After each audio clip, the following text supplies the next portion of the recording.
Everyone, this is Matt from endsickness.org. Today I'm going to be talking about how you could rule out mycotoxins as your root cause, how you can actually know for sure if mold and mycotoxins are causing your symptoms. I'll discuss how this can affect autoimmune symptoms, mast cell symptoms, etc. briefly. But before I go into that, let me say I'm not a medical doctor. This is not medical advice. This is for educational and informational purposes only. It's based on my personal experience. So let me get back to the topic here. So the problem with mold illness is that it's very hard for people to be able to fully guarantee that mold is the thing that's causing them issues, or be able to, substantiate these concepts about mold. So the reality is, there's really no way to do it through a urine test. There's no way to do it through a home mold test. There's no way to do it through all those tests. The only way to actually conclusively determine if mold is causing you an issue, and mycotoxins are, is through the mycotoxin blood test. And it's not the typical blood test you're thinking. It's the IgE mycotoxin blood test from my Mycolab. That will show you definitively if you're having immune reactions to mycotoxins in your past through the IgG test or presently in the IgE test. So let me explain a little bit more. So the reason that urine tests are not valid, or they're not something you could trust, is because the amount of mycotoxins in the urine does not determine how sick someone is. It's actually dependent upon how sensitive they are to the mycotoxin. So let me give you an example. My mom did a urine test. My daughter did a urine test. My daughter was disabled and was unable to function, and she had 1/10 of the levels that my mom did.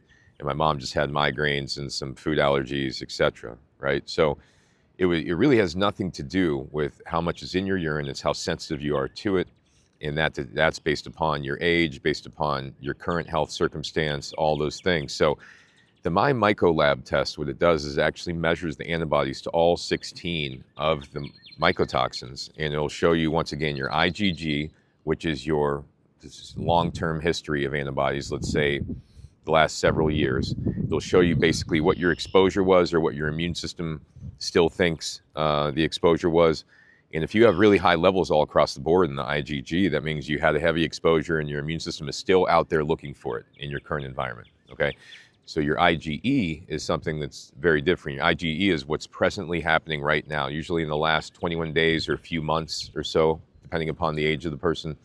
And that will show you right now what you're reacting to. And it'll make it a definitive proof right there of, is your environment clean or not, right? So if you have high levels across the board in your IgE, then you're living in a house that has mycotoxins that you're sensitive to. This can cause all the symptoms that people call mast cell activation, autoimmune disease, various chronic illnesses, chronic fatigue.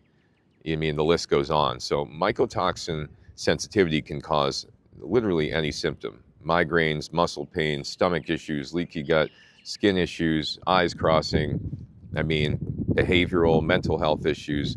Because what it does is, when you have reactions to these things, it inflames the part of the body that's weakest first, right? So if you have weakness in the neurological system, you'll start having symptoms there. If you have weakness in the lungs, you'll have symptoms there. You have weakness in the stomach, you'll have symptoms there. That's why it's so hard to identify if mold is actually the cause. But now, after watching this video, you know that, hey, the urine test, doing an ERMI test at home, these things are information, but they're not definitive. The only thing that's definitive is the IgG, IgE mycotoxin blood test, because it shows you in real time what your immune system is reacting to for all the mycotoxins. And this is what you need to know to see if mold's an issue or not. What do you do if it is high? What do you do?